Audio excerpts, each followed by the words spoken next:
Hello, my name's Hope and I'm 34 years old. A lot has happened in the past few months, and now that everything's been dealt with, I figured I could come here to talk about it. So buckle up. This is going to be a journey. Let me begin by telling you about my first husband, Brad. Brad and I were high school sweethearts. We began dating in our sophomore year and dated until we graduated college, which was when we decided to elope and get married. Now, I know I was reckless. I was young and stupid and in love. That is literally my only defense. Things were great until Brad began struggling with his work. He got laid off from the first job he got out of college and then struggled to find a new one. I tried my best to help him out, but he only got worse. It did not help that I was doing really well at my job and I was already up for a promotion. Brad then resorted to drinking every single day. At some point, I could no longer see the floor of my house because there were bottles and cans everywhere. I tried my best to be gentle and understanding, but it was getting harder with every day that passed. Brad stopped trying to search for a job, and suddenly we were dependent on only my pay to make ends meet. So of course I had to work harder, and that hard work paid off, and I finally got my promotion. That made Brad lose his mind even more. He resorted to taking his anger out on me physically. Every day I'd have to use a lot of makeup to cover some new bruise or the other. I stayed with him only because I loved him, and I believed that he was just going through a rough patch. Finally, one day things got worse, and the neighbors called the police because they had heard a lot of screaming from our place. When the police walked in, they saw me lying unconscious on the couch. Brad was arrested and charged with domestic abuse. I knew after that I couldn't continue to stay with him, so I filed for divorce. Brad didn't make it easy, and I lost almost everything in that divorce. But as soon as it was finalized, I fled from my state in an effort to protect myself. I left my dream job and all my friends and family to move to a state on the other side of the country. I was distraught at first, but I eventually learned to love my new life. I got a better paying job and made new friends. My family would come visit me every few months, and life was going great. About 4 years after I left Brad, I met my current husband, Elliot. We met thanks to some mutual friends, and we hit it off well. He was a smart and very caring man. Of course, I had my reservations, and I made it clear to him why, but he was very accommodating and patient with me. Everything we did was done at the pace that I wanted, and let me tell you, that was such a relief. If there was one drawback, it was that Elliot's mother, Celia, absolutely hated my guts for some reason. She had always been super passive-aggressive towards me, but only whenever Elliot wasn't around. I never said a word towards Elliot because I knew how much he looked up to her, and I didn't want to be the reason that his relationship with her would get damaged. I was willing to live with her bullying until one day when we went over to her place for dinner, and for the first time she was openly hostile towards me in front of Elliot. Elliot was so caught off guard that he barely reacted to anything she was saying. I just kept my mouth shut the entire dinner, and when we finally left, Elliot was quiet. I decided to start a conversation because I was worried about what was going on through his mind. That was awkward. Yeah. I don't know why she was behaving that way. I'm so sorry for that. No. You've done nothing wrong. Besides, this isn't the first time that she's treated me this way. It isn't? Well, it is the first time that she was openly hostile towards me in front of you, but usually when you aren't around, she does the same thing. Why didn't you tell me anything? Because I know just how protective you are of me. I don't want you to damage your relationship with your mother because of me. I don't mind doing that because you mean the world to me. Besides, my mom's behavior was disgusting. It makes me feel ashamed that she's my mother, and she deserves to know that. No, I mean, if you do that, her behavior towards me might only get worse, and neither of us wants that. Why do you think her behavior will get worse? Well, when you're being protective of me, you tend to go crazy. When you're giving someone a piece of your mind, you can be very rude, and that will definitely hurt your mother. Not to mention, she'll probably think that I set you up for it. Okay, but she still needs to be talked to. I can't let her keep insulting you. How about I go over to her place this weekend and I'll talk to her? I'll try to find out why she doesn't like me, and we can deal with it together. Fine, but I want you to record that conversation. If she says anything out of hand, I will give her a piece of my mind. That's not any different from before. I'll record the conversation, but there will be no mean confrontation on your part. We'll figure out another way to deal with Celia. Fine, but I'm only doing this because I love you. If she does anything that's out of line, I will not hesitate to give her a piece of my mind. How about we cross that bridge when we get there? Until then, why don't you call your mom and ask her if I can come over? I would call, but I doubt she'd let me get a word in before hanging up on me. Okay, I'll be parked a block away, so if things get bad, I'll be able to get you in a jiffy. Thank you for trusting me, darling. I was nervous about meeting Celia for a one-on-one chat, but I figured that it was best to just clear out the air and move on. So I steeled myself up for the interaction and went there that weekend. Elliot kept asking me if I would like him to tag along, but I assured him that I didn't. I plucked up all my courage and knocked on her door. She took a good few minutes to open the door, and when she did not let me enter her house. Hi, Celia. What do you want? Well, I wanted to talk to you because I wanted to clear the air between us. Ugh, there's nothing to clear. There clearly is. You seem to hate me, and as far as I'm concerned, I did nothing wrong. But if I did do something wrong, could you please tell me so I can apologize and make up for it? If you want to know so bad, then fine. I don't like you because you're a liar. Excuse me? What did I lie about? You were a married woman before you met my son. How did you find out? It's not very difficult.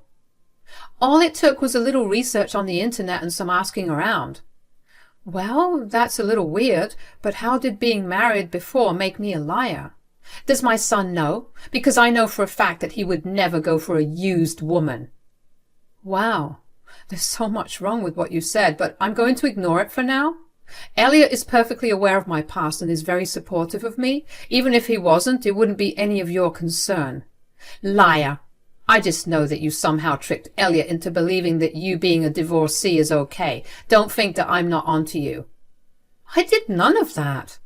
I made the fact that I was a divorcee abundantly clear at the time we met. Elliot still chose to be with me. Fine, but there's something wrong with you. Why would your ex divorce you? Firstly, I was the one who asked for divorce. Secondly, the reason for our divorce is also none of your concern. How is it none of my concern? You're with my son, and I need to know why you got divorced. I didn't want my son to marry some con woman. Celia, I mean this in the nicest way possible, but your son made his decisions. Trust in his ability to make judgments, because by treating me this way, you're just insulting him. How dare you accuse me of not trusting and insulting my son? You're the one doing that.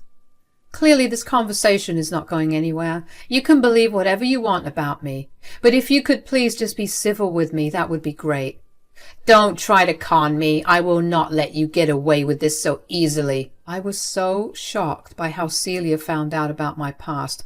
I made sure to ask Elliot not to tell her a thing, and she assumed that he didn't know. So I knew for a fact that he never spilled. So that would mean that she hated me enough to actually try her hardest to find dirt on me. The thought of that made me shiver. Elliot was obviously very upset when I played the recording of the conversation back to him, but I was honestly so terrified of Celia finding anything more about me that I convinced him to just let it go.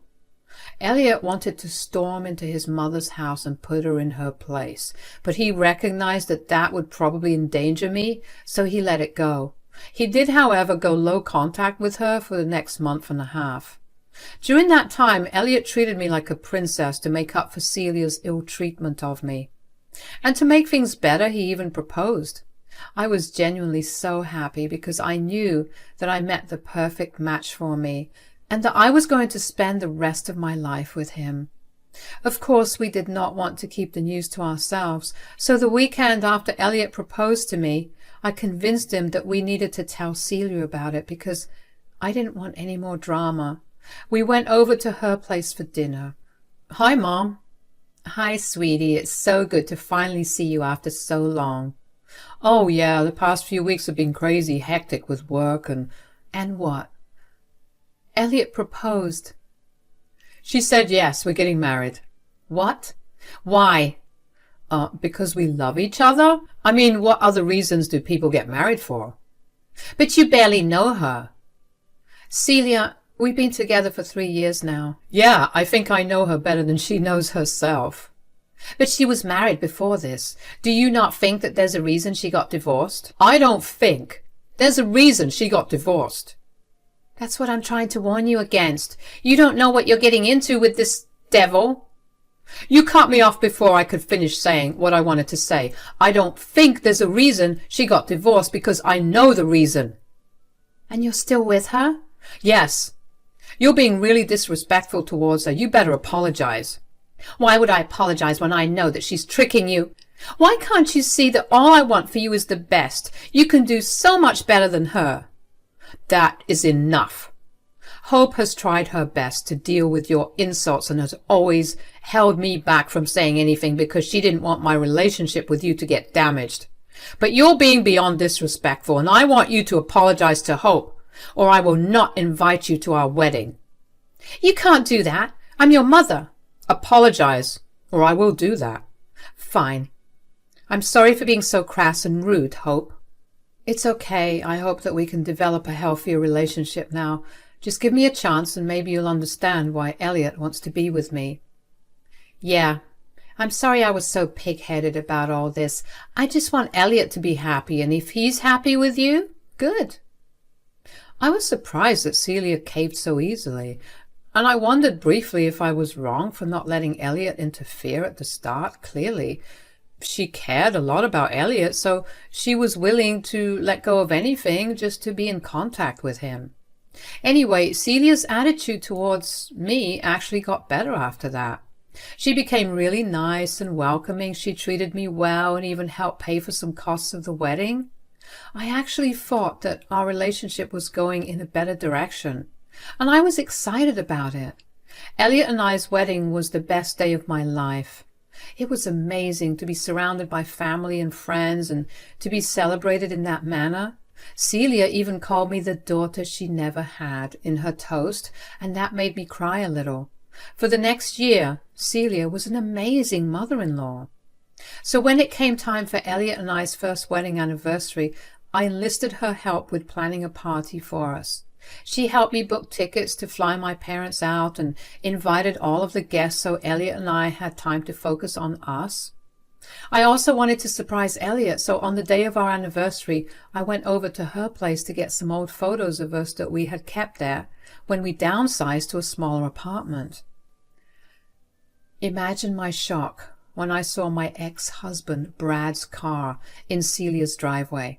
Now, you must be wondering how I knew it was his car. He has a vintage car that's very distinct. Not to mention, I knew his number plate. I felt bile rise up in my throat, but I knew better than to get affected immediately. I felt anger rising through me, but I figured I'd give Celia a chance to explain herself, so I walked up to her door and knocked. Oh, hi, Hope. What are you doing here? I thought we were meeting at yours later on in the evening. We are. I just swung by because I wanted to gather some of Elliot and I's old pictures to hang as decorations. Oh, that's really cute. Come on in. I'll get them for you. What's wrong? Nothing. It's just I see there's a car in the driveway, so you have a guest over and I don't want to intrude. Oh, no, don't worry. That's just a friend of mine. She finally came into town after months of begging. Oh, that's nice. Are you close? I'd like to think we are. How long is she here for? Because if she's staying with you, you could bring her over for dinner today. She'll be here for the rest of the week. I was actually just about to ask you if I could bring her along, so thanks a lot. Of course. Do you think I could meet her? No. Oh, is there something wrong? No, it's just that she's napping right because she drove a long way. You'll definitely see her tonight. Okay, I hope she'll have a good time. I'm sure she will. In fact, she'll have such a good time. You'll feel like you're having a bad time compared to her. Oh, wow. I'll make sure to chill another bottle of wine then. Yes, please do. It'll go really well with the night." What's that supposed to mean? Nothing. Let's go find your pictures quickly so you can leave and set things up for the party. I tried my best to keep a straight face as Celia led me into the basement to get the pictures I came for. I don't remember much of what happened next because my panic began rising at the thought of being in the same house as Brad. I got out of Celia's place as fast as I could and sped away back home. Once I reached home, I just sat down for a bit and collected myself. I knew that Celia being nice to me was way too suspicious, but I gave her the benefit of the doubt. I was a fool, that was for sure, but I realized at that moment that I had the power to change things. So I rehashed my case file from the divorce case against Brad and pulled up all the evidence of his abuse. I put it all into a slideshow and decided to give Celia a taste of her own medicine. I knew that she was just grasping at straws to figure out the reason for my divorce, and this was going to be her way of exposing me. I was going to give her hell for jeopardizing my safety. I didn't tell Elliot a word because he would have confronted Celia right then and there, but I wanted her to be humiliated. When it came time for the party, Celia arrived an hour late and brought Brad along with her. Elliot was stunned, but before he could react, I grabbed his hand and announced to all the guests that I had a slideshow made. I told everyone that it was thanks to Celia that I was able to make the slideshow, and I wanted everyone to see it. Well, the entire room gasped when they saw all the evidence and then saw Brad and Celia. Now, Elliot knew what had happened to me, but he never saw any of this evidence. Seeing it only enraged him even more, so much so that I had never seen him that angry. Brad looked very uncomfortable and Celia looked pale as a ghost. The room was pin-drop silent as Elliot approached Celia. "Mom, care to explain why you brought Hope's criminal husband here?" "I didn't know he was a criminal." "Okay then, what did you think you were going to accomplish by bringing her ex here?" "I just wanted to prove a point." "You sabotaged our celebration of being married for a year just to prove some stupid point?" "You don't understand." "Oh, I think I understand perfectly. You don't like Hope, and you thought this was going to be your way to get rid of her." "Well, obviously you married her against my wishes. I had to humiliate myself and apologize to her just so I could attend your big day. Do you not see what she's done to you?" "I see very clearly what she has done to me. She taught me to not be a carpet for you to walk all over, so you can get whatever you want." "See? You would never talk to me this way before, and now it's like all you ever want to do is disrespect me." "Why would I respect you when all you ever do is disrespect my wife, which by extension is disrespecting me?" "I have never disrespected you, Elliot." "You did it the second that you brought this scum into my home." "I didn't know about his past, I swear." "Even so, did you not stop to think how this would embarrass me? You thought about getting back at Hope, but what about me? That only shows me that you only care about being right and not about me at all." "Elliot, that's not true at all. I just wanted to open your eyes to Hope's true nature. I was really, really wrong, and I'm sorry. Hope, could you forgive me? If you do, maybe Elliot will too." "Celia, you went behind my back to not only find my ex-husband, but also invite him to my home. Did you even know why I ran here? I didn't want him to know anything about me anymore. You meddled in my life in the worst way, and this is the consequence that you have to deal with. Elliot is more than capable of making his own decision about how he wants to treat you from here on. Don't involve me in this." "Please, I'm really sorry. I swear I'll be good to you, Hope." "Just stop. Stop talking to my wife. Stop talking to me and stop coming to our home. I want you out of our lives for good. There's nothing you can do or say that will change this." "You can't do that to your mother." "Watch me." I was just so incredibly glad that Elliot was on my side. All my worries eased up, and I was happy that I would no longer have to deal with Celia's awful behavior. Celia tried to beg Elliot some more to forgive her, but he wasn't having any of it. She then turned to me and began cussing me out in front of everyone for sabotaging her, but I just reminded her that she was the one that started it. Eventually, Elliot had enough of her and asked her to leave our house. When she refused to leave, Elliot abruptly called an end to the party, grabbed my hand and took me upstairs to our bedroom. He locked the door and waited for everyone to leave. Of course, I felt bad that we did not get to properly wish our families goodbye, but thankfully my parents helped kick Celia out. Of course, Elliot and I did end up celebrating our anniversary properly afterwards. The next night, the two of us went out to a fancy restaurant for dinner, and the following weekend we hosted another small dinner just for our closest friends and family. Things have been going relatively well after that. Celia kept trying to contact us, but Elliot blocked her everywhere and had me do the same. He informed all of his family and my family members that if anyone tried to talk to us on her behalf, we would no longer be in contact with them. I did think that he was going a bit overboard with it, but he reminded me that Celia had endangered me, and she felt no remorse until he was the one to put her in her place. Even then she felt bad, only because she was losing her son and not because she put me in harm's way. Elliot was not wrong, so I trusted him to make all the right decisions. I just followed through with it all. It's been a few months since all of this happened, and I found myself being happier than I was before. I no longer had to deal with Celia, and it was like a weight was lifted off my chest. Elliot and I will be moving again, not only because Brad knew where I lived, but also because Elliot didn't want his mother to be anywhere near him. We found better jobs in another state, and we'll be moving within the next month. I can't wait to see what more life has to throw my way, because no matter what it is, at least I know that Elliot will be by my side. Cheers!